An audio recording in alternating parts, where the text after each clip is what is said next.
Good afternoon and a warm welcome to this afternoon's webinar on Vested.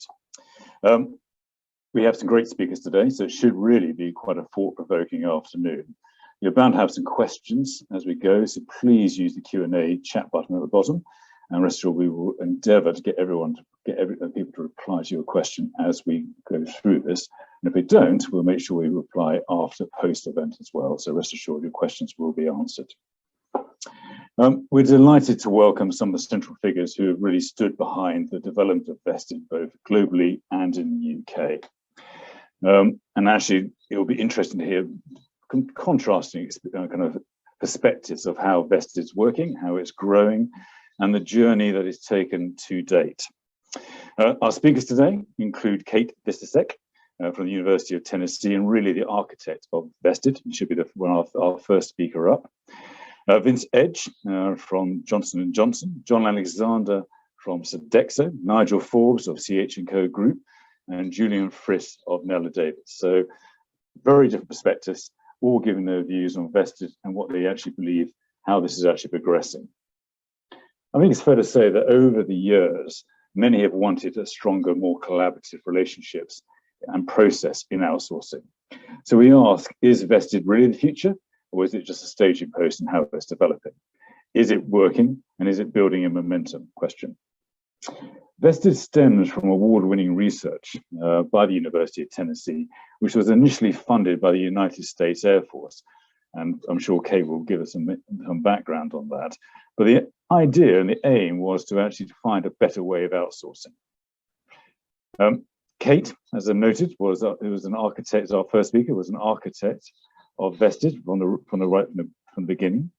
She's won many accolades over the years. She's the author of 4 books, so fair to say she knows this inside out, and is a faculty member of the University of Tennessee. So Kate, can I ask you to come and join us? Welcome, Kate. I look forward to obviously see what you're going to say. Excellent. Well, first and foremost, thanks so much for having me here. It is always super exciting to share a little bit about our research and the work that we're doing at the University of Tennessee, and to see, how Vested is growing around the world. You come up with this idea, this research, and you write a book about it, and you think, well, is anyone going to do anything with this? And it is super cool to see organizations around the world challenging, scratching their head and going, gosh, there is a better way, and using your ideas. And first I have to say, this was not Kate Vitasek's idea. This was actually something that's been birthed out of a lot of research, as you said, Chris. The Air Force and the Department of Defense actually originally funded our research, and we studied very successful relationships that weren't so successful. And we came up with some rules of thumb. We actually call them the 5 rules that will transform outsourcing.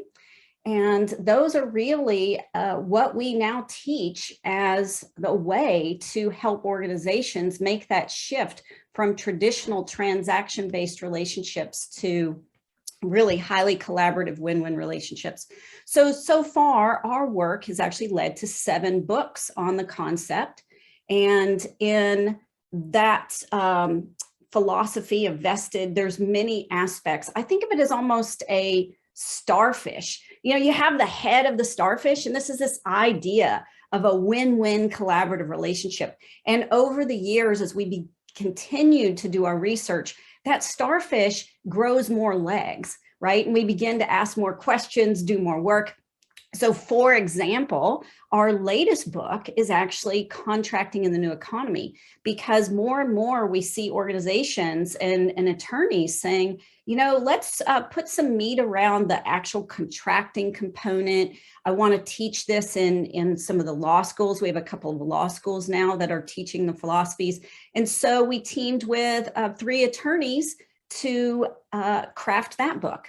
And so it's really interesting to see the Vested movement grow and expand and be put into practice. And I think that's really what it's about. How do you take a good idea and put it into practice? Because, at the university, I'm just a professor. We just, study things and write about them. We need real people around the world to really implement the concepts.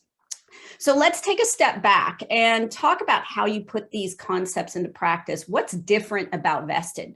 Well, the first analogy that I like to use when talking to vested, if someone is new and doesn't know what vested is, I like to think of it as going to Mount Everest. So the buyer is the climber and the supplier is the Sherpa. And so they really can't get to the top of Mount Everest without each other. You know, I'm sure the Sherpa, they could, right? They're used to going and doing this, so they could, but they really like and need the money of the climber. And the climber needs the skills of the Sherpa. And so you really can't get to Mount Everest without each other. And so that represents not only the concept of working together in a highly collaborative way, but that your destinies are linked. Right? You really, a win for the buyer is a win for the climber. A win for the climber is a win for the buyer, but also the concept of Mount Everest. So think about it, you know, picture Mount Everest or, you know, your local bunny hill, if you like to go skiing, you know, something, you know, that's represents the future. And so you're at the bottom of Mount Everest and you're looking up saying, gosh, I want to do something, you know, more cost effective, safer, more sustainable. Whatever your Mount Everest is, you are buying the future. And all too often, we don't have that attitude. We don't have the attitude of we're buying the future and we need to work with a partner in a very collaborative way to get us there. And instead, what we do is it's almost like, you know, I'm the buyer and you're the supplier. It's this us versus them. The master, I heard David Friedlinger is a Swedish attorney, calls a master services agreement the master slave agreement. You know, it's full of supplier shall statements. And the organization with the most power actually then, you know, winds up usually winning at the expense of the other party. Well, the other party doesn't like that, so they fight back and you negotiate and trade off and have concessions. And it's just this back and forth ping pong match. So invested, we change that mindset. We say, you know what, let's go do something cool together. Let's solve sustainability issues. Let's look at our cost structure and see just how effective we can be in our cost structure and our portfolio management, whatever it is your Mount Everest is. And you work together to achieve those desired outcomes. We call the concepts desired outcomes. A desire is something you want, and an outcome is a business result. So vested is based around an outcome-based business model.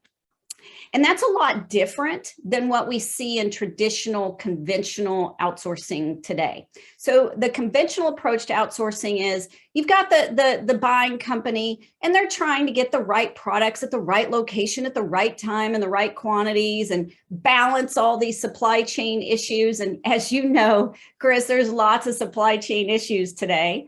The pandemic and recovery from the pandemic has put a spotlight on that. And so the buying company will use a supplier to help them out. So it could be a contract manufacturer, a call center, a warehouse provider, a facilities management provider, all different kinds of providers. And so many companies have hundreds, if not thousands of these suppliers, right? P&G, for example, when we wrote about them in our book, Vested, How P&G, McDonald's, and Microsoft Are Redefining Winning in Business Relationships, at the time, P&G has 80,000 suppliers, right? And so the vast majority of suppliers are very transactional in nature. So I give you $1, you give me a widget. I give you $1, you answer my phone. I give you $1, you clean my toilets, right? So it's very transactional. And what that does is the underlying business model pits the buyer and the supplier against each other. Because think of it, right? The more the supplier sells, the more money they make. A call center service provider loves calls. Every time they pick up the phone, they get paid. You know, every time a warehouse provider ships a product, they get paid. Every time we clean the toilets, we get paid. And so it gets this trap. I think of it as the transaction treadmill, right? The activity trap. You put that supplier on the treadmill, right? If the supplier is a little rat, or a mouse, you put them on the treadmill and they're just going around in circles. Transactions. Every time you do a transaction, the cash register rings. And that creates a perverse incentive, right? Doesn't the buyer really want efficiencies? Why do I need all of these people? What if we could actually do something more efficient? What if we could automate it? What if we could do it better? And it's not just about doing the activity, but how do we rethink those activities that we do to create a result or an outcome? And so vested flips the underlying business model from a transactional business model, and us versus them, buyer versus supplier, to a we business model. We think of it as what's in it for we. And so the buyer and the supplier are on the same team. And when they get to Mount Everest, as they climb Mount Everest, it unlocks value. And then we're going to share that value. So we create value, we share value. We grow the pie, we share the pie. So it's a fundamentally different approach to the heart and soul of how we approach outsourcing. So invested, and think about the word vested, right? We're vested in each other's success. I have a vested interest in what we're doing. And we purposely called the concept vested because we wanted to get that connotation, that what's in it for we mentality to really override what we're doing with these traditional buy, sell kind of thinking today. So when we are vested in each other's success, we structure these deals differently. They are true win-win deals. They're based on outcome-based economics. And actually the contract itself changes because we're going to embed the relational constructs into the contract. So we're now shifting and creating a relational contract. We're saying, gosh, dear supplier, you are important. You are essential. I need you. You're my Sherpa. I can't achieve my goals without you, right? And so we are moving to that relational construct and outcome-based economics. And when we do that, we share risk, share reward. Think about going to Mount Everest, right? It snows on Mount Everest. You can't guarantee you're going to get to the top, right? And so when business happens, as I like to say, we win together, we lose together. We grow the pie, we shrink the pie. We're in it together. We are vested in each other's success. And as a supplier, now if I'm changing the underlying economics of this way I work, instead of saying the more I work, the more I get paid, the more profit I make. Now the supplier starts to say, well, the less I use, the more profit I make. Or the more innovative I am, the more profit I make.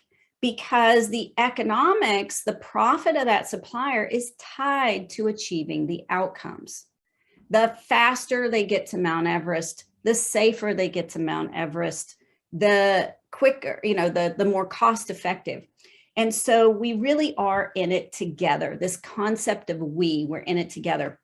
So I like to think of vested as having a triple win, a triple bottom win, in that the business customer, the user of the services, wins with higher service levels, and the procurement group wins with lower cost.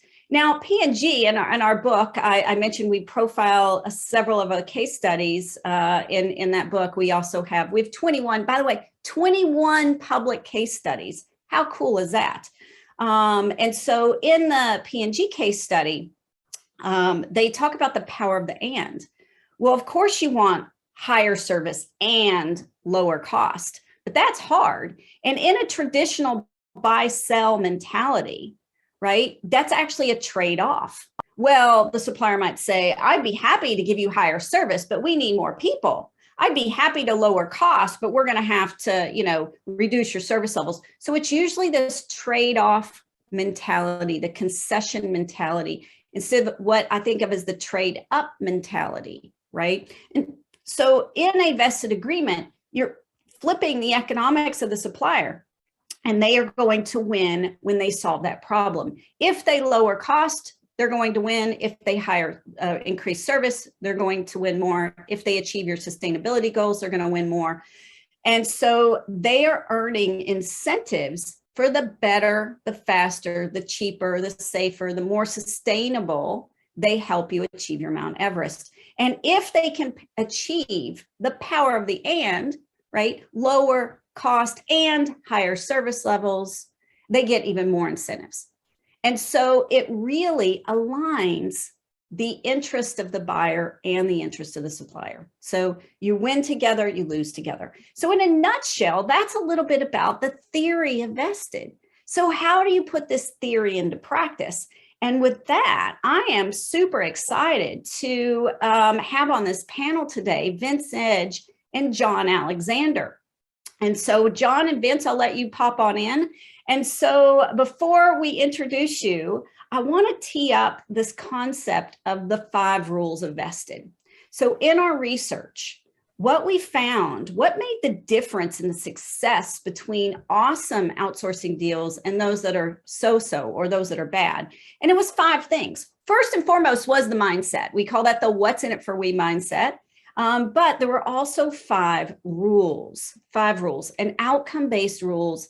Outcome-based business model is the #1 rule, but all the rules have to work together. So what I want to do in the next 45 minutes is really engage Vince and John, who are practitioners, real people with real jobs in real companies who are applying vested to what they're doing and have made the choice, the conscious choice in their organizations to say, you know what, there is a better way. And let me, pause and think about these rules and how to apply the rules in my organization.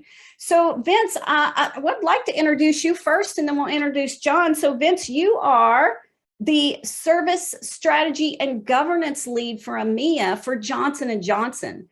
So, gosh, what do you do as the governance and service strategy lead? Well, just before I explain that, I just want to say that I'm not representing Johnson & Johnson today. So any views or anything I say is purely my own perspective. I just need to say that. But yeah, it's the governance lead. We basically look after the execution of governance in EMEA. And I work with John Alexander, who's on the call, who will obviously introduce himself in a moment. But we ensure that the contract operates throughout its life cycle.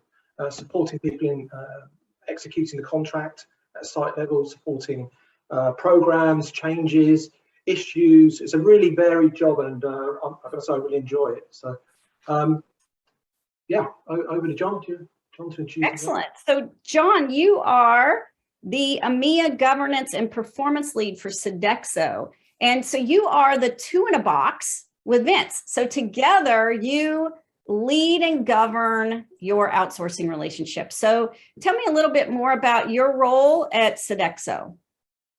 Thank you, Kate. And hi, everybody. Yeah, I mean, it's very much the same as Vince's. That's why we're sort of 2 in the box. We work together as a team. That's a big part of this. The 2 in the box approach is you've got a partner in the other side, in the other business, who you're working with regularly. Vince and I sometimes say we work in the shadows behind some of the leadership team and guiding them and steering them on vested. And that's part of the role, with the governance and as to what we do is really sort of looking after the way people behave, the way people are actually enacting vested day to day. And it is, as Vince said, it is honestly a terrific role. I think I've been doing it now for about 7 years, and that's rarely I would stay around as long as that unless I enjoyed it. Mm-hmm. Perfect. It's interesting because Vince, you and John both attended our courses. Yep. And Vince, you're actually a graduate of our certified deal architect, and John, you've attended. You're done many of our courses and are working on your degree as well. And so one of the things that we consistently hear is that vested deals are more fun. And so I think, as an academic, I think, well, how do you make outsourcing fun? And that's kind of really cool. So I want to just go through each of the rules and talk about, from a practitioner perspective, Vince, you being on the buy side, having worked in multiple organizations, John, you being on the supplier side, as practitioners, what do you think about vested? What do you think about the rules? If you have tips for organizations, how would you apply these rules the way that y'all have done? So first question for you is, so why is vested different? So, you know, I've talked for 10 minutes on the big difference. It shifts to an outcome-based model. It's a relational contract. It's win-win. But Vince, if you were stuck in an elevator, you know, and, you know, someone said, well, why are you so interested and invested? What would you tell them? Well, the first thing is it's based on relationships and behaviours. And we think when we traditionally contract that we understand that. But I think the traditional, you know, the RFQ process, you know, going through a 3-year cycle, and then you've got your supplier and your customer, and you're playing a bit of a game. You know, you're not really working together. The thing with vested is you're continually working together because you set objectives for both companies that align. So straight away, all the behaviours change. And I'll give you an example. When we were working on creating the vested contract, I remember this day very vividly. There was Sodexo and Johnson & Johnson were in the same room. We're designing the vision statement. And we were saying, as the Johnson & Johnson team, we would like to see Sodexo name in the vision statement. And the Sodexo guys were saying, no, we don't need to be in it. It's just about your customers. And it was at that moment that I realised that we'd really cracked it. We'd really got the relationship on the right level. So I think that really is one of the things. Also, it's the openness of how it applies. But really, the key to it is the alignment of the objectives, because it just changes everyone's behaviour for the positive. Yeah, and definitely that alignment. Again, that's why I like to use the word vested. You're aligned. You have a vested interest. My goals are your goals. Yeah. So, John, you know, from a supplier's perspective, why are suppliers like Sodexo moving to vested? I think, similar as Vince said, we see, you know, there's shared value that comes out of this. You know, there's consideration about the supplier and what happens to the supplier through the duration of the contract as part of the value case and the long-term outcome. It's, you know, it's there for a purpose. The customer has a you know, outcomes and objectives. We're then part of that, but our interests are also reflected. You know, what happens to us is important to the buyer. That doesn't happen usually. That's new. So that first of all, I think is important. There's shared value. The value isn't all one way. And shared value it's not just gain share, which, you know, everyone says, oh, it's gain share, we're collaborative. It's more shared value. It's about being a strategic partner. It's about working in close collaboration on bigger decisions than you might normally do as a supplier or just a contractor. But it also lets us focus on what we are delivering. We deliver the what, and it allows us to focus on that more, without some of the traditional things that hamper us in the standard contracts. And again, all with our buyer interested in what's happening to us and if it's working for us. You know, standard contract, the customer says they want transformation, innovation. It's in small letters at the back of the contract. It probably hasn't got any teeth to it. It's probably not got any incentive, but the right words are there and it must happen. And of course it doesn't. Vested, I think, gives us the opportunity to do that. It gives us the opportunity to invest in innovation and share in the rewards when we do so. So it really is win-win. And the vested, it's the system that allows you to do that. Yeah, and I like the fact that you use the word a system, and we think of this vested as that way. There are 5 rules, they all work together. And if you pull out a rule, your system doesn't work as well.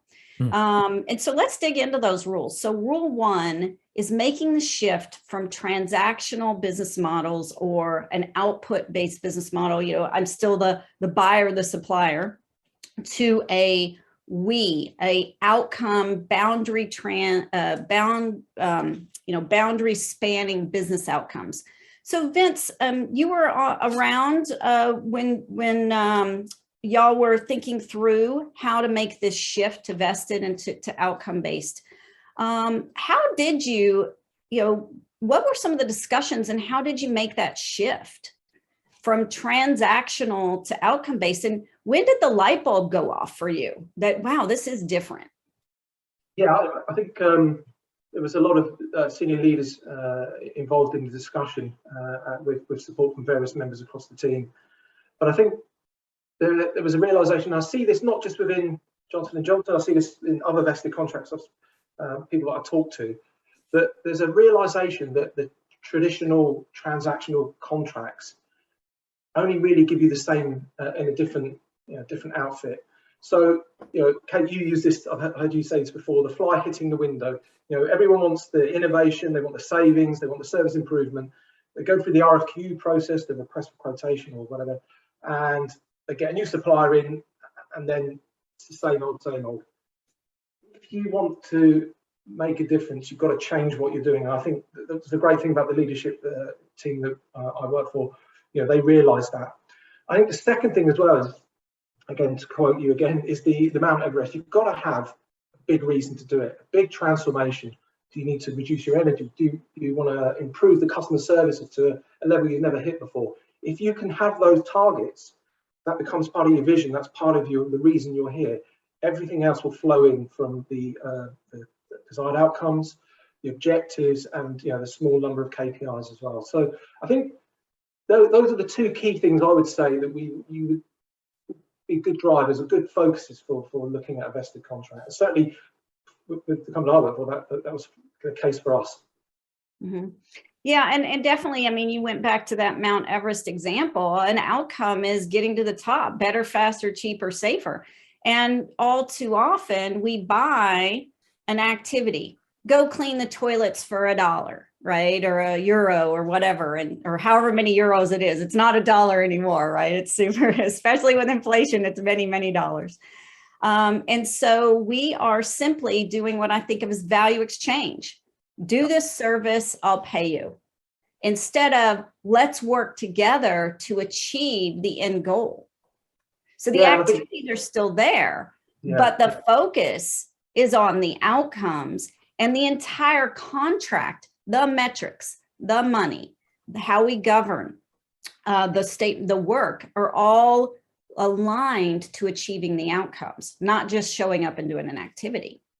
I think a cause of that as well is a lot of companies, and I've worked for various companies, and we've done this where we build a specification, very detailed. You will clean the toilets X amount of times, or the restaurant needs to be open from this period to this period, and we give it to the partner and say that's what we want. The problem with that is that you're tying the hands of the partner. Really, when I'm the expert in the field, we're bringing the partner in because they're the expert, they're the outsource expert. So what you should do is do the opposite. Get the scope of the boundary of what you want to work with, and then give them the problem, and let them come back with the solution. And that's where we've really seen the value generated. Yeah. So Vince, that leads us right into rule number 2: focus on the what, not the how. Right? So if we're going to have outcomes, we have to challenge the traditional statement of work that buys activities to buying the outcomes.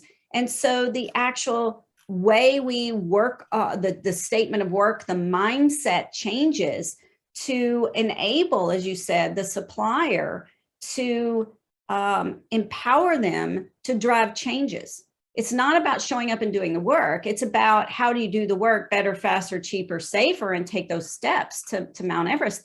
So John, this question's for you around rule number 2, focus on the what, not the how. Can you give me an example of what changed when you make this shift to rule number 2?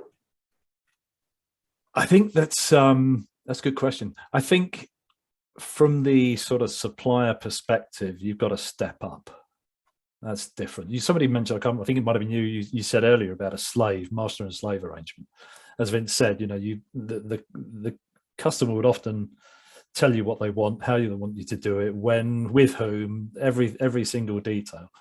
The supplier needs to step into that space, and they need to take over that space as well. You're allocating risk to the party that can really deliver it the best. So, and that's the supplier, but they need to realize that. So the supplier has to step into that space, stop being conditioned by the old contracts where you're just shy or retiring and subservient. It's not going to work in a vested arrangement. You've got to be right in there, working alongside, supporting the customer, coming up with the ideas. It's a difficult one because it doesn't always feel comfortable, especially when it involves transparency. and trust, and your stakeholders in the business will probably be quite difficult about that sometimes, especially when you're setting this up. But that's what it's there for. You know, part of this is about the risk transfer to the right party who's best equipped to deal with it, and that's the supplier. So you've got to own it, take it, run with it, improve it, enhance it, innovate, and develop. Yeah. Now, but this isn't just, you know, a throw it over the fence mentality. It really is bilateral in nature. You know, the Sherpa is not going to be putting the climber on their back and hauling them up, right? The buyer has some responsibilities. And so that's one of the things I really like about vested when you think about Rule 2 is the work scope is bilateral in nature. It's no longer supplier shall and being dictatorial. You shall go do X, Y, and Z activity at X, Y, and Z service level. But stepping back and saying, you know, this is the work that we need to do. How can we do the work better? Bring some ideas. But now I'm the buyer. I need to also change. And so, Vince, if John is saying as a supplier, they have to step up, you know, the buyer needs to learn how to let go.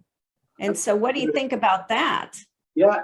Was that a struggle? It was a struggle. I'm going to pick on myself. It is a struggle too, because before I worked on a vested contract, I was the typical sort of, you know, supply governance, you know, when something goes wrong, big blow up, you know, so I had the behaviours, and it is about letting go and relaxing those reins or those rules and allowing the partner to get in there and do what they need to do. And, you know, it's difficult for everyone. You know, a facilities manager having to let go and being less involved in the services being delivered and more in dealing with the internal customers and making sure that we're servicing them and getting understanding their needs. I think that was a really big positive for us, being able to make that shift. Because in some way, traditional contracts drive a duplication in resource, whereas the workload allocation that is within the toolkit, you know, where you go through and you define who does what from a services perspective, that really is a great tool, because you're reducing very much the chances of duplication of effort. Again, saving money, you know, to being blunt, but also providing a better service, because you know who's managing that part of the service as well. So, I mean, it's definitely a challenge. It takes time, lots of training, lots of repetition of messages, but we do get there in the end. And there's been some huge changes within, because I've seen and people I've spoken to as well who've got other contracts as well. Mm-hmm. Excellent. Yeah, can you give me an example of something that might have changed in the way that you're working today under Rule 2 than the way it was before? It's like repetition, but that supervisory approach that we had, we used to do that generically. So that moved away. That was a really good one. The service perception as well improved. So, you know, because the service was improving, because there was a lot more at stake. So, you know, that was good. But don't get me wrong, we get hotspots. You know, this is a business. There are challenges. So it's not perfect on either side, but absolutely.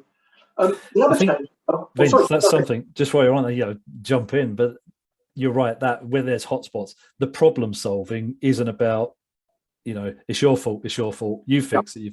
The problem solving becomes a joint effort. It's that we company, that together virtual, you're working for the same virtual organization. So that problem solving becomes a mutual responsibility. Mm-hmm. That's I found really different. Yeah, that's a really, really good point.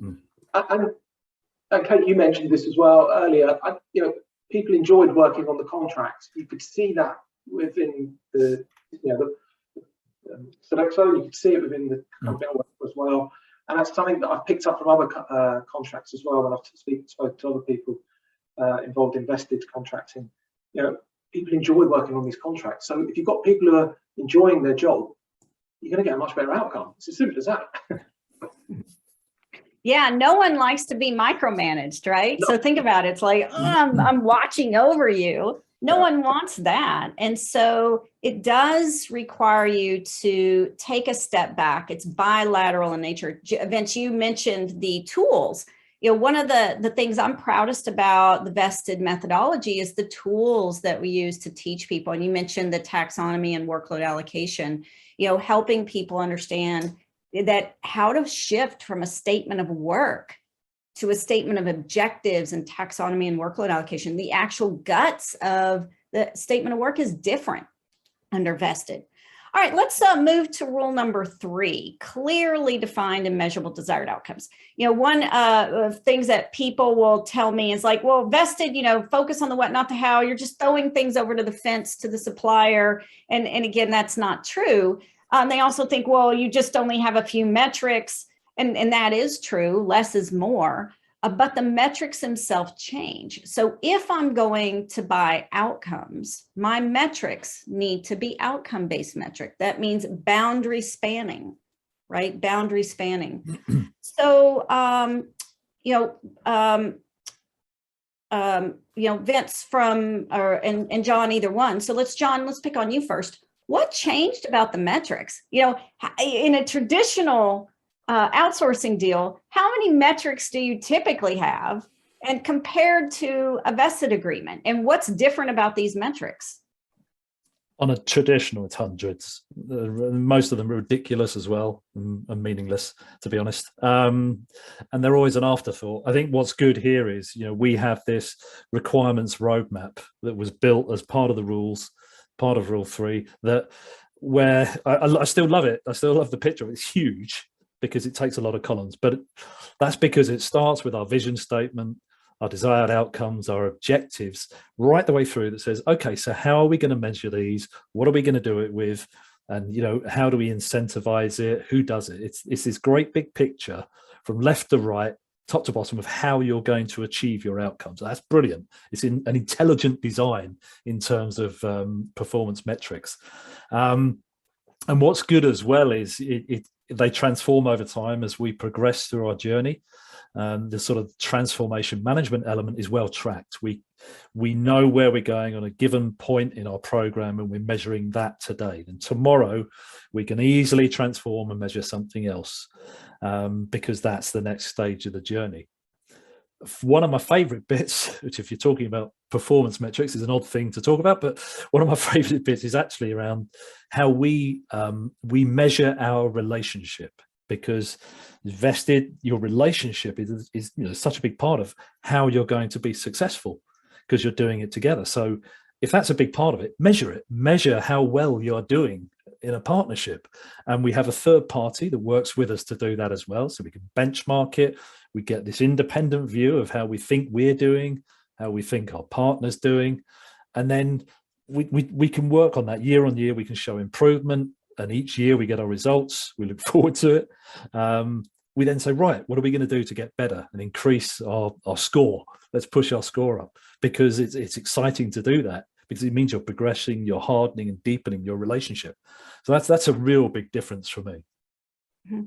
Yeah, and I like how you frame that. The metrics really are where you're going, right? So they're not, here's the statement of work, here's the SLA, do you have that green scorecard out of the gate? All too often in outsourcing deals, it's about the green scorecard as fast as you can. Oh, I've ramped up my supplier, and in 3 months, a green scorecard across every single metric. Yeah. Well, if you're hitting a green scorecard on every single thing on where you're going, you're stuck at the bottom of Mount Everest. And so your scorecard should be long-term in nature. You should be looking ahead versus in the rearview mirror. And I love the fact that y'all are measuring relationship health, because Vince, as you mentioned, having people that are happier in their jobs, the relational health, not just the employee satisfaction, but the health of the relationship. When you create that environment that people want to be in, they perform better. It's proven. There's tons of research around this. So I really like it when organizations take to heart Rule 3, clearly defined and measurable desired outcomes, where you're measuring the future, you're measuring the health of that relationship, and you're actively working and integrating your transformation management, because the transformation management is the only way you're going to get to the top of your Mount Everest. It's a series of, we use the term ponies, right? A pony is something you want and don't have. Think about it. Every little kid wants to ride the pony. And so if we can find these ponies, it's like a step up Mount Everest. Find a pony, find a pony. Let's go ride a pony, right? So the more transformation initiatives you have, little ones or big ones, you're actively working to climb your Mount Everest and unlock that value. Now that gets us to rule 4, pricing model with incentives to optimize the business. So rule 1, we have to have outcomes. We're changing to outcome based. Rule 2, we're focusing on the what, not the how. We're changing the way we work to be boundary spanning and focusing on the future. We're changing our metrics. Now in rule 4, we're going to change our money. And it's a pricing model, not a price, but a pricing model. We win together, we lose together. The focus is on creating value. We create value, we share value. And that value is around optimizing the business or help, getting to your Mount Everest. So Vince, this question's for you. If you're stuck in an elevator, again, I love the elevator pitch question. You're stuck in an elevator. How would you describe the difference between a price and a vested pricing model? Yeah, I think my view would be it's transparent. It's designed to win or lose. Not because certain types of contracts, someone's got to lose for someone to win, and that's where the difference is. And how you achieve that is through having things like guardrails. The guardrails is something that is, again, from the toolkit, where each company agrees these are the things that we've got to achieve out of this relationship. And 9 times out of 10, if not 100% of the time, you'll have in there what the savings are you'll want, and then what the profit is that needs to be achieved. And having that clearly defined up front, coupled with transparency, so open book, and then you're both going in the same direction, it's just a match made in heaven. Because what you will see with traditional contracts is maybe that, and maybe some of the guys watching today who've gone through RFQ, RFX processes, you might get 2 to 3% squeezed out, maybe get some innovation promises. Well, double digit is what we've seen, within not just the one I'm working on, but other contracts as well that I've spoken to. And it's purely by having that transparency and that alignment that really supports. And it's all back to the behaviours, because the minute you link the finances with the behaviours, again, you're setting yourself up for success. So, yeah. Cool. So John, what's your take on pricing models invested versus a traditional outsourcing contract? I think for us, it's our experience is that the model captures everything. It's the real. We've used the expression a couple of times. Shared value.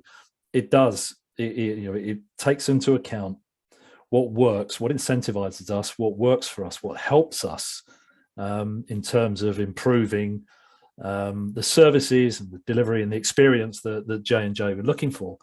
So we're rewarded for finding savings. Maybe that's not earth-shattering alone, but at the same time, we have other mechanisms in the value case, so that if we're proactive and we can come with savings and ideas, normally that can reduce price, can reduce the cost to the buyer, who's really happy with that.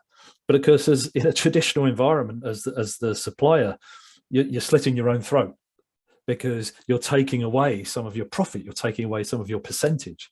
So we have a parachute system that recognizes that says that our supplier is never going to come to us if we keep taking money off him, but we're punching the table and asking him to do it all the time. So that supplier is more likely to do it if the letdown is gentle. It gives them time to react, gives us time to reorganize if it's a significant change. Really importantly, it means we're not scared of change. And in fact, there's a benefit for us in it. And it's not such a dramatic cliff edge when it happens. So we don't fear it, we support it, and we can therefore afford to be creative. Mm-hmm. Yeah, and you use the word, value sharing. I always like to think creating value, sharing value. When you climb your Mount Everest, every step you take, is something you didn't have. You were at the bottom of Mount Everest when you started your outsourcing initiative, and so you're buying the future. Each one of those transformation initiatives, continuous improvement efforts to become better, creates value, and then you're sharing value. Now, John, earlier you used the term gain sharing, and you kind of made a joke and said, it's not just gain sharing. And I'm really glad you pointed that out, because it really is about value sharing, because value is far more than just cost, especially today. I mean, y'all are in EMEA, some of the sustainability, the ESG rules and regulations that are coming down, that's a form of value. Employee satisfaction's a form of value. So value comes in many different forms and factors, and we link those back into our pricing model. And that doesn't mean necessarily that an incentive has to be about money. An incentive can be non-monetary as well. So excellent. Anything else, Vince, you want to add about pricing models, or should we move on to governance? Well, just on the value piece there, again, spoken to multiple people, and not just finances. It can be things like contract extensions for performance, publicity. These are really quite important elements to build into the total rewards and the value created for both companies. So don't always think about finances and savings. It's more than that, and profit. And it's more than that. So just really to echo your point there. Yeah, value sharing, not just gain sharing.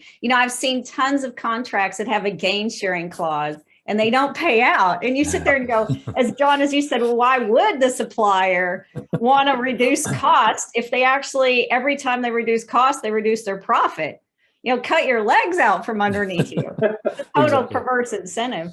Exactly. All right, I want to get to governance now because, well, governance is in your title. So you have to be excited about governance because that's your main role here. So Rule 5 is insight versus oversight governance. And invested, that is it really plays on that mindset of a what's in it for we. We move from managing the supplier, having vendor managers. Oh, I'm a vendor manager, to governance, two-in-a-box teams like yourself, right? And so the two-in-a-box philosophy, you're working together to solve something. It's not us versus them, but there's many design principles. There's a lot of science and research that goes into good governance practices. So Vince, having made that shift, and you're living this shift, to a governance professional, how is governance under a vested agreement different than traditional outsourcing relationships that you have done in the past? So I'm going to say this is the most important process. I would say that because I'm a governance lead, but I'm only joking. But it is important, and there are actually more commonalities than there are differences. But I'll start with the obvious. So whatever type of contract you have, you're going to have governance meetings, you're going to have issue management, you're going to have a change control process, and you're going to have some sort of service improvement, innovation approach. And you may have some other processes as well, but that's pretty much governance in its entirety. And it's really important that that's defined clearly with really, really good processes to help. And they're trained out as well. Regular training is really important. I suppose the differences would come from the way that you manage a vested contract, because it's outcomes. So you're focused on the outcomes and the objectives, not whether the KPI is green or red. Now, that's not to say we don't look at the KPIs, and sometimes we need to take a look at those KPIs and say, that's green too much, we need to review that and refresh it. So, that element's still there, but you're focused on the strategy and how that links back. And that's a really important thing to do, I think, about making sure that you're achieving what you set out to do as part of the contract. Something else that can be is a good idea to do is reading the vision statement at every meeting, to making sure you ground yourself as to what you're doing and why you're doing it. And we're looking at innovative ways to make that less repetitive, and maybe we can talk about improvements maybe at the end, but ensure that the KPIs are not just focused on the service, but also on the customer and the bill payer. So something that we've done within this contract that we're working on is, of course, we do surveys from time to time and measure what the customer thinks, but we also ask the bill payer, the FD of the various businesses within the organisation, what they think as well. And linked to that is an incentive. So really getting that holistic picture. And again, that's a real change from a governance perspective. I've never worked on a contract before where we've done that. And just to add as well, the performance of the team who work on the contract, we call it the WECO, we also survey them, and John mentioned it earlier. And there's an incentive against that as well, about year-on-year improvement. So I think these are really the key things that can help, well, are different, but also can help you in driving your relationship forward. Good. Yeah. So, John, governance, right? Making that shift. Most of the time in a traditional deal, you've got the vendor manager and the account manager, and invested, we have governance professionals, and the job changes. It's a very different job. I think in one of our books, P&G references governance as a skill set. It's a different philosophy of how you work. It's not managing that vendor. So, coming into this was your first vested agreement, wasn't it, John? Yeah, it was. Yep. Yeah. And so what did you think coming into this role of governance, and, what was going through your mind as you're stepping into this role versus the traditional buyer supplier, role? I must be mad. I think no, it was, it's very different. I think, governance in a traditional contract is a chore. You kind of have to do it, and you don't do it very often. People just say, we have a governance meeting. Is it June? Yeah, okay, we'll have a governance meeting. Maybe July. Let's push it back a month. It doesn't really get the right press it should. With here is different. We the fingers on the pulse the whole time, because you're working, as you said, you're climbing your mountain, you're climbing your Everest, you're working towards objectives. Well, if you're going to do that, you've got to keep checking where you are. You've got to keep making sure, am I on track? Is this working? Is that working? You can't afford to leave it to chance and wait until June when you might or might not have your next governance meeting. So you've got to keep your finger in the pulse. We had, with our account, we had this massive undertaking that involved lots and lots and lots of sites all across Europe. So we had to have a transformation process that picked up each of those to make sure they were all on the journey with us. The convoy was moving at the same pace, in the same direction. Metrics are part of that, obviously, but it's also making sure the values there, that people are working towards that. They're working towards the journey in the right way. And then even once we deployed and that first part of transformation had started, or had taken place rather, that you carry on doing that, and you've got to keep that finger on the pulse. You keep testing, you keep checking, you keep talking to people, use the structure, use the process that's there. It's very clear defined. It's not hard either. Actually, it's not complex. It's very straightforward. So use it, and it will take you on your journey. Yeah. So we also teach the concept of 2 in a box, right? So how would you describe 2 in a box to someone who's not familiar with working in a 2 in a box? I would say for me, it's the 2 right people on a contract talking to each other. It's not getting filtered through a third party or somebody who's a manager who doesn't really know what you're about. Particularly if you're an SME or a specialist, subject matter expert, you get the right people talking to the right person on the other side of the business, because you've got to make decisions. If you're going to really get to know the customer, from my point of view, you get to know the customer to know what they need so that you can offer the right solutions and talk to the right people and their side of the business. So it's aligning those individuals who can, with the right empowerment, but with the right governance around it and control still, but you make better decisions if you've got the right people talking to each other. Yeah, I heard someone say, use the word control.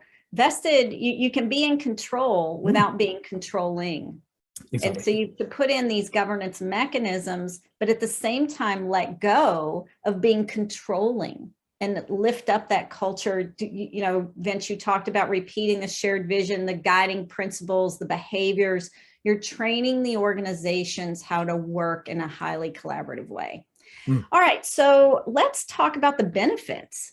So I mentioned earlier the concept of a pony. Every little kid wants to ride the pony. So ponies represent sheer happiness every time you take a step closer to your Mount Everest.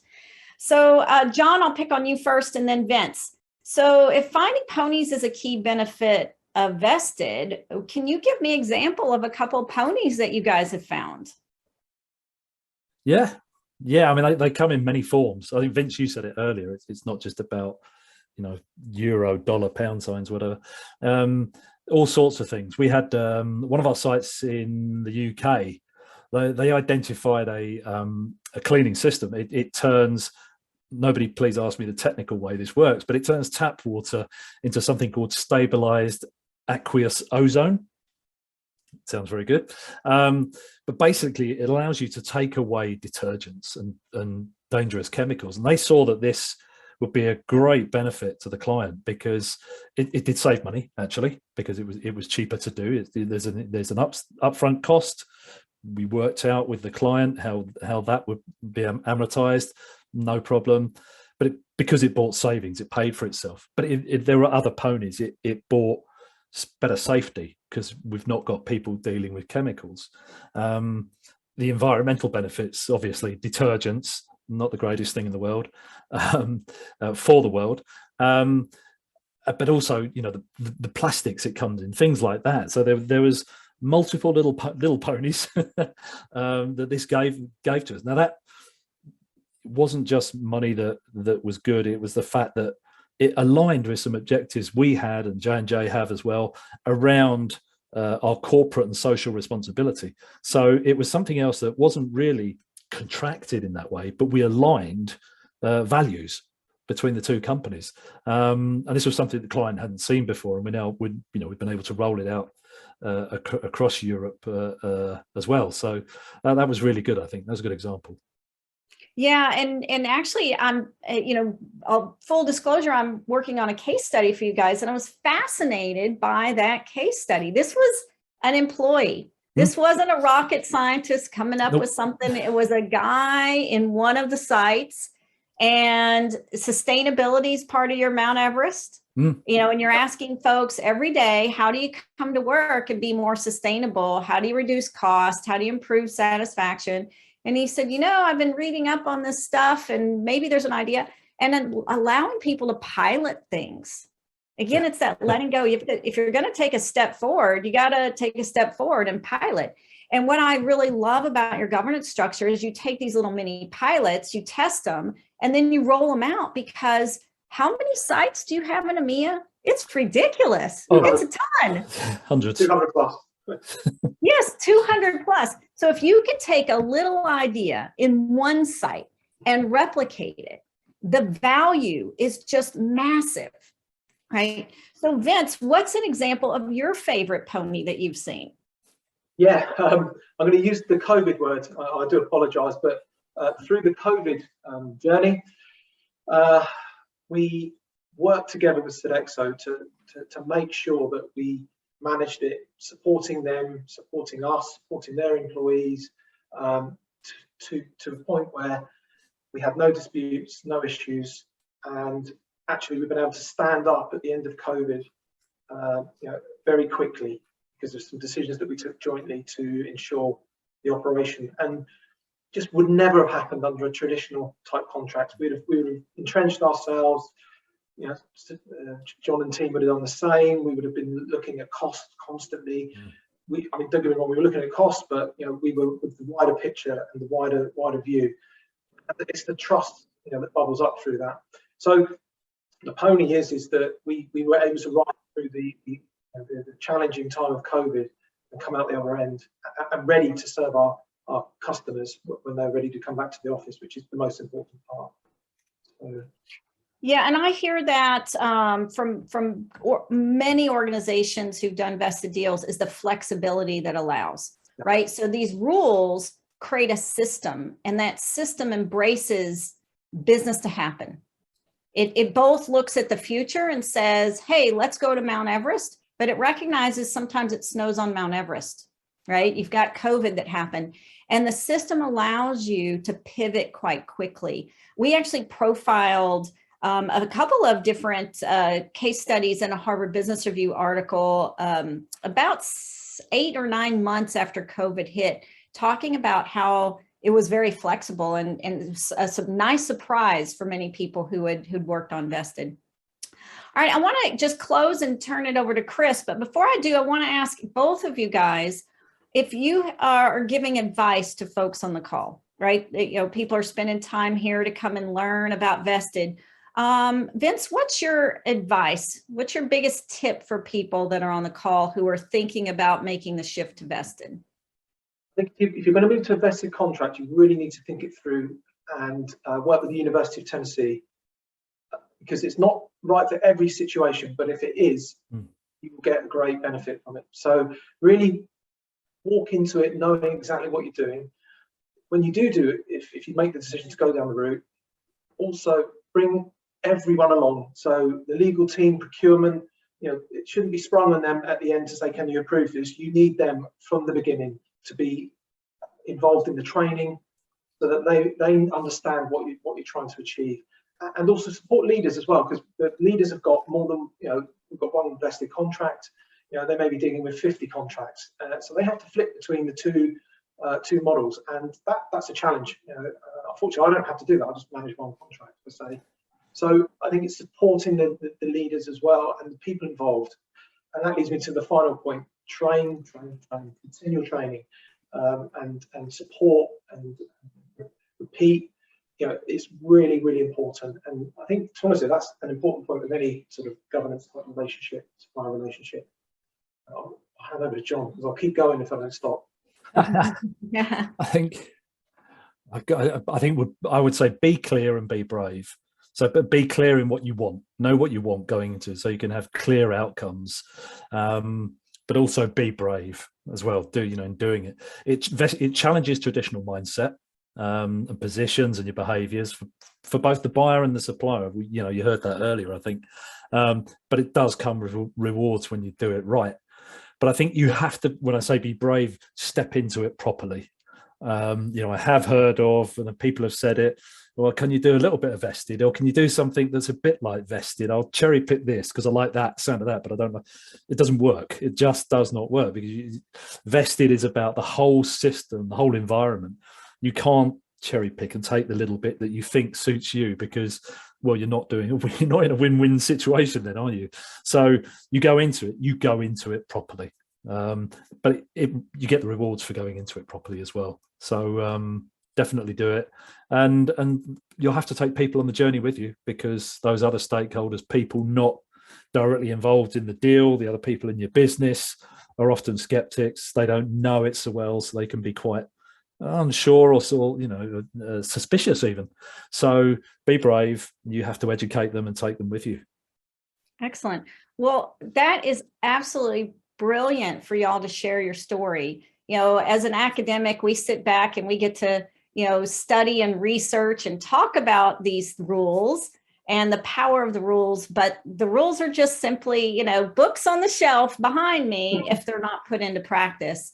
And I am super excited that y'all's organizations and you as individuals have been brave and have said, you know what, maybe there is a better way, and really sat back, did the training, as Vince, you said, learned about the rules, learned and used the tools, because the tools, I think, are probably one of the smartest things we've done at the university, is helping people translate these rules to actually do them in practice. So to me, I love hearing the stories about the ponies and the cultural change that organizations such as J&J and Sodexo have had, as you have individuals had. So with that, I want to turn it back over to Chris and see what he has for the rest of the webinar. That's very kind, Kate, and well done, John and Vincent. That's great. I mean, Kate, before you go, I mean, obviously, this has been a long journey for you. What's been your greatest learning during this process? Because it isn't an easy one, has it, as we've gone through this? No, it's not an easy one. I remember when we came out with our first book in February of 2010. We still count it as a birthday. Every February, we have a birthday for the Vested movement. And I gave a speech at a conference, and it was a big conference. It was about 3,000 people. And someone came up to me and they patted me on the shoulder and said, "Great theory, it'll never work." And, you know, and that's what I was looking up against, was my Mount Everest. It's like, yeah, but I know this can work. And I was so passionate about the research because I had been a practitioner. I'd been on the buy side like Vince. I'd been on the supplier side like John. Actually, for large companies, I worked for Microsoft, and Microsoft's largest supplier. And so I knew, as an academic studying this, I was like, you could just see when you step out of the outsourcing process, you're not in it. You can actually see the dysfunction between the buying and selling. So I buy, you sell. I have a vendor manager, I have an account manager, I have negotiations, I have trade-offs, right? I have a statement of work, and I'm going to micromanage you. And the whole system was set up to be us versus them. And even, you know, John pointed out some of the perverse incentives. And so as a researcher, having the opportunity to step back and look at this problem of buying and selling complex things, it was super cool to kind of be able to crack the code on that. But what excites me is folks like Vince and John, because if they weren't brave and had courage, like they talked about, to challenge the status quo, Vested just be a good idea. It'd be a book on a bookshelf. And from a global perspective, we're going to talk about, obviously, Julian and Nigel in a second. From a global perspective, how's Vested really progressing?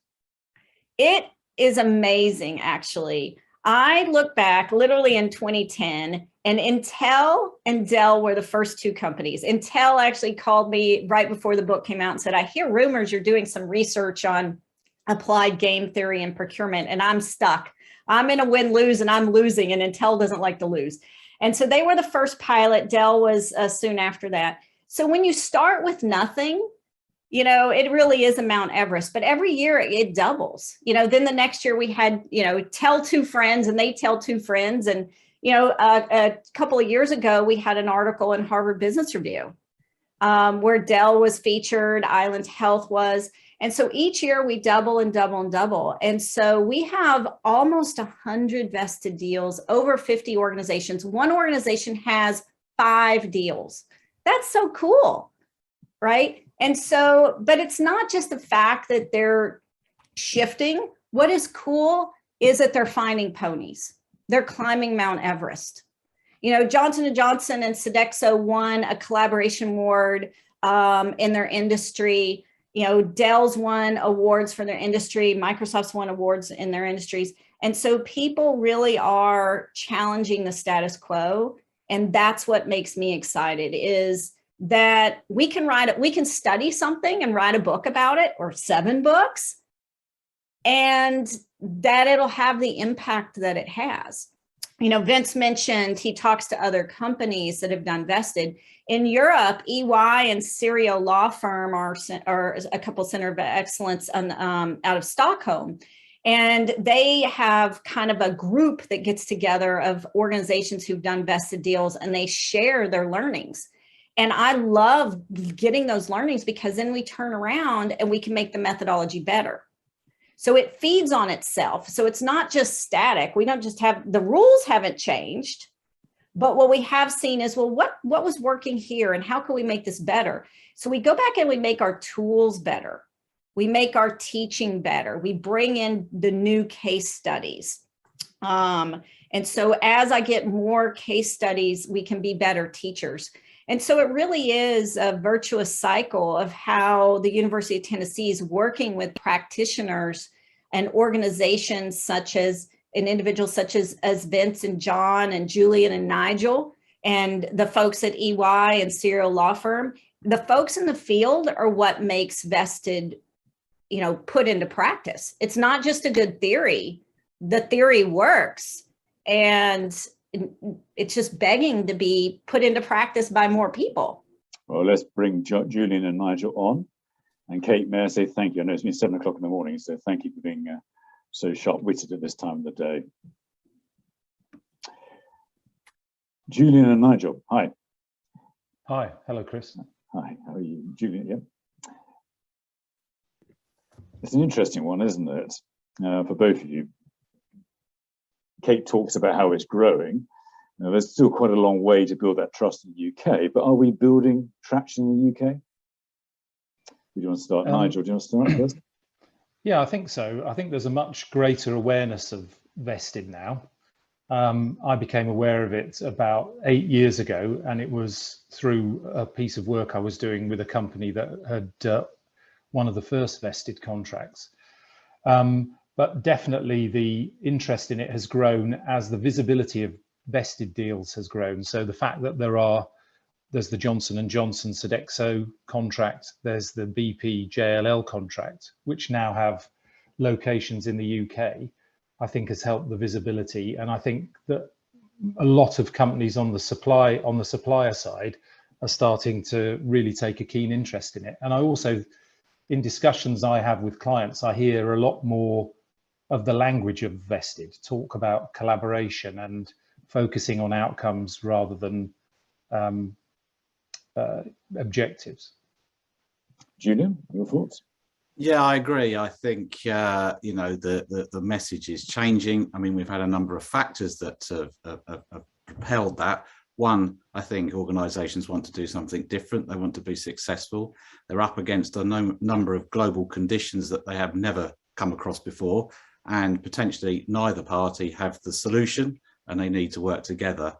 And I think one of the big things that we, Nigel and I, have been involved is raising the awareness in the UK, because I think there's that kind of suspicion again, it's come from another country, you know, we're a bit unclear. But I think, you know, at the heart of it, as you could hear with Vince and John, it absolutely applies to our market as it does EMEA, as it does the US, anywhere in the world. And I think it's about the mindset and people getting into it.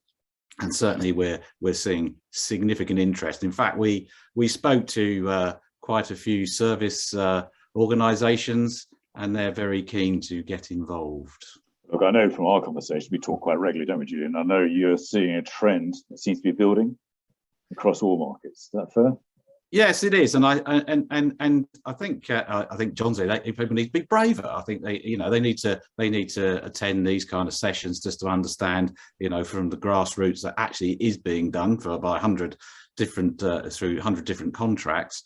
And I think you know, in our part, because we do a lot of procurement in public and private sector, so we can see that the shift and the change we can see is absolutely the right solution for large organisations, but you just can't get the pushback, it's too difficult, but it isn't.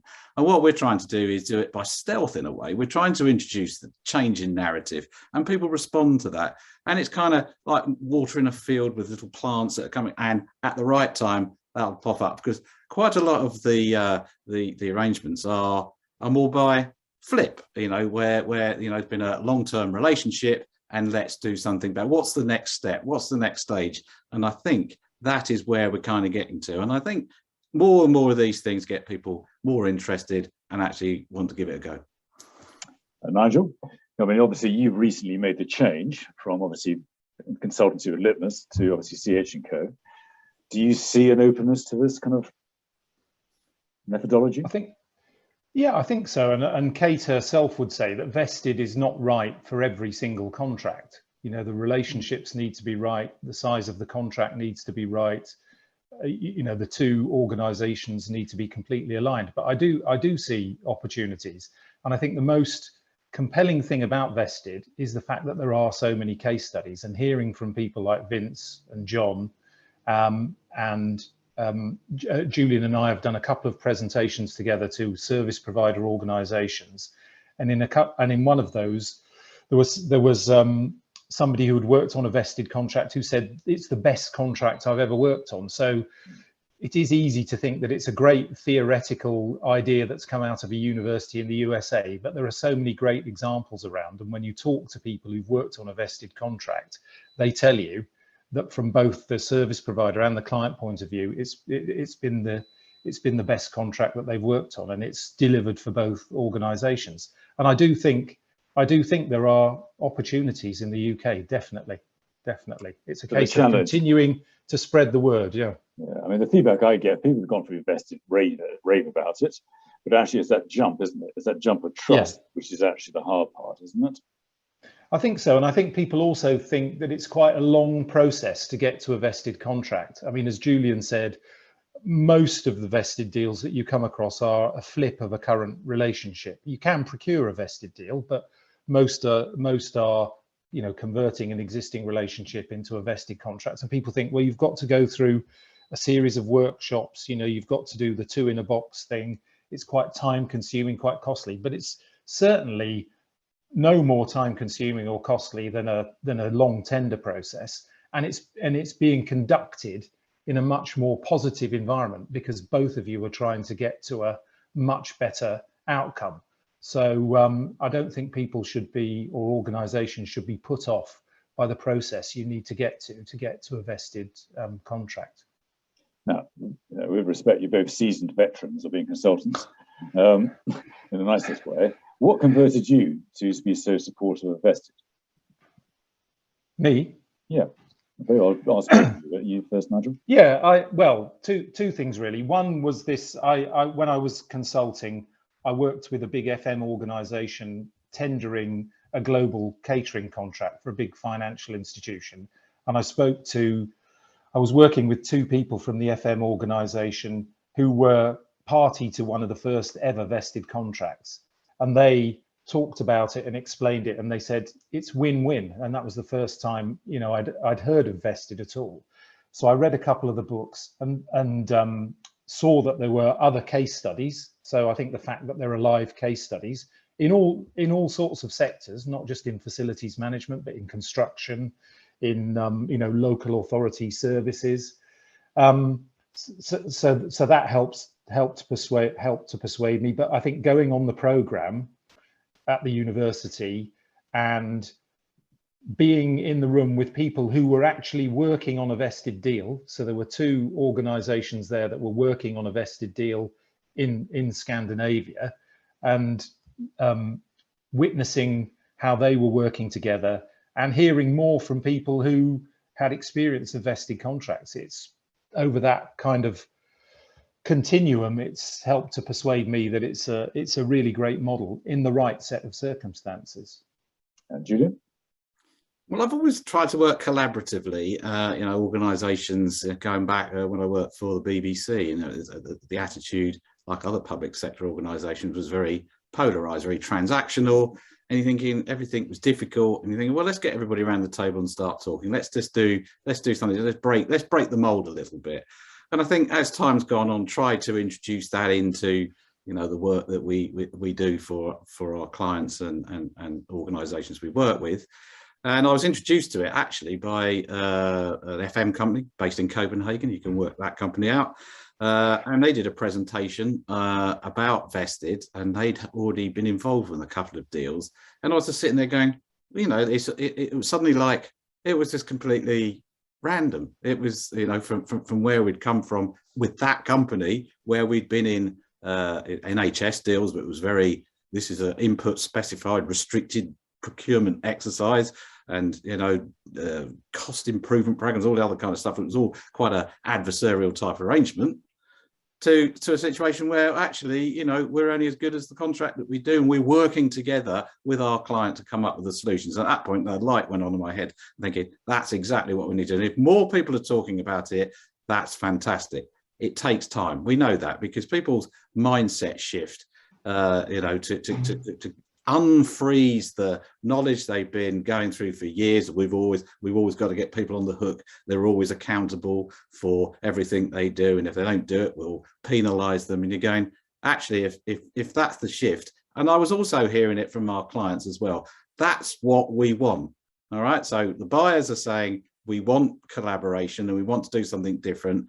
The suppliers are saying we can do it for you. The missing piece is in the middle, which is, how do you get these guys together to form a kind of a marriage, I guess, in terms of a long-term relationship.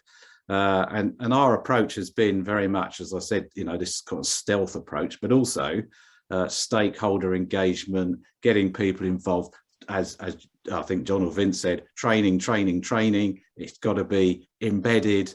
I mean, in fact, Nigel and I went on a vested session, organisations out in California. I mean, they'd been working together for years. They haven't never really met, but when they were online and we were talking, it's like they've been in the same company. So you can see over time that people start believing in the solution and they can see the success. And I think it's about trust and compatibility, at which point you work on where you've got your weaknesses, you work on your strengths, and you come together. And I buy into that every time, and that's how we will see successful outcomes in anything that we do. Now, there will be other critics who say, well, look, we're collaborative anyway, we work in a collaborative way, why do we need to do vested?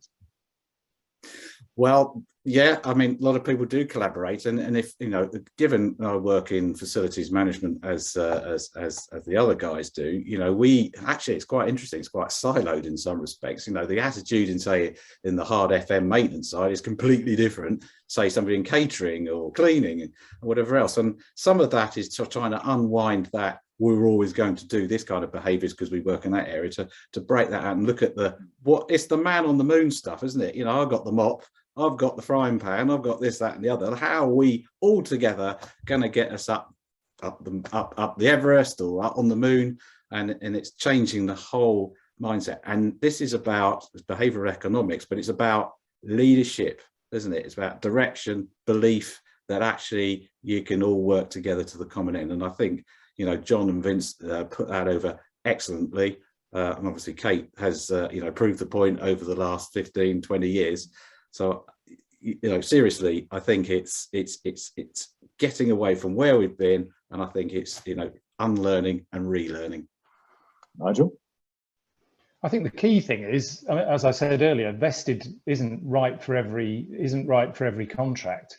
And there's a continuum from very transactional contracts all the way through to a joint venture, and vested is, just below a joint venture.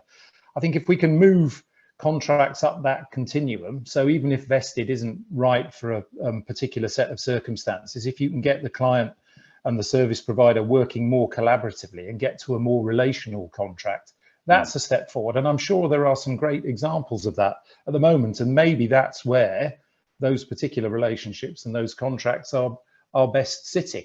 But there are, and I think it is for larger multi-site, more complex contracts to invest the time to get to a vested contract. It works best in those situations. Now we come through a pandemic, and people, as we said, want more openness, more collaboration. At the same time, we're facing all kinds of challenges. Is it a good market to argue for vested, or a hard one? One of the comments I get regularly is, look, our clients don't buy the food inflation. They think we're not telling as it is, but we all know food inflation is a massive problem. How do we build trust when there has traditionally been a lack of trust? Well, I think what COVID's done is completely changed the way we think about things. Overnight, the whole world changed in the way it delivered services, how people worked, how people looked at things. And the fact is, you just couldn't get up and go to work anymore. You had to stay at home and try and do it in a completely different way. But what didn't go away was we're still in business. We're still providing healthcare. We're still providing education. We still had to deliver the outcomes. We had to do them differently. And I think, there were some bad sides of COVID. Don't get me wrong. I'm not trying to undermine that. But you've always got to look at the green shoots, the bright light that we can sort of aim at, because we have to come out the other side.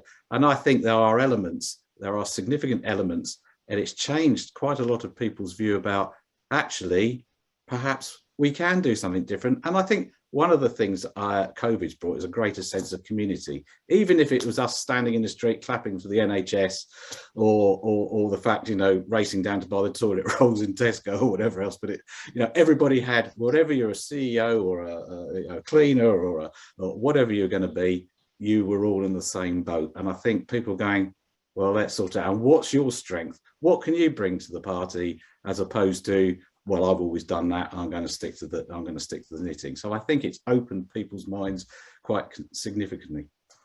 Yeah, and I think when you talk to people who have worked or are working in vested contracts, they say actually the vested relationship makes it easier to work through difficult times and to take on difficult challenges, because you've established a completely different way of working. You're not trying to put the challenge on one party or the other. You're working on it to overcome it together. And I've heard that a few times from people working in vested contracts. Yeah, no, fair play. Final question: what are your hopes for vested in the UK? Nigel, do you want? Well, I'd like to see a vested contract procured and not procured, but created in the UK for a UK contract. And we've got the two examples of BP and Johnson & Johnson, but they were, one was a pan-European deal, one was a global deal. I think it'd be great if, Julian and other consultants could help to create a vested UK deal that's made in the UK. I think that would make a massive difference to and would help to get some momentum behind the whole thing. So it's on you, Julian. Yeah, no pressure, Julian. And others.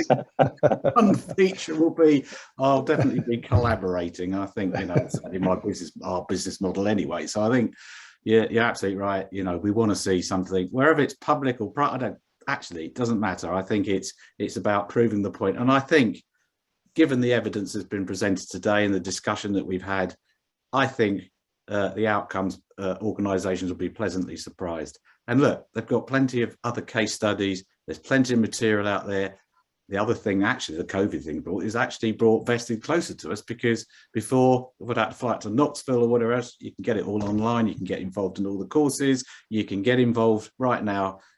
Just get onto the website. I'm doing the PR. You're doing a plug. You're doing a plug. Yeah, I'm doing a plug, but it's there, and certainly, we're running this UK chapter, I guess, bringing like-minded people together, not just from FM. Actually, you've got people from supply chain and other organisations and other disciplines and IT. So it does give you a sense that it doesn't just have to be for the FM services. Look, and in fairness, isn't it? That's one of I find the interesting thing. Actually, you're bringing people from different mindsets to talk openly in a way that probably hasn't happened traditionally.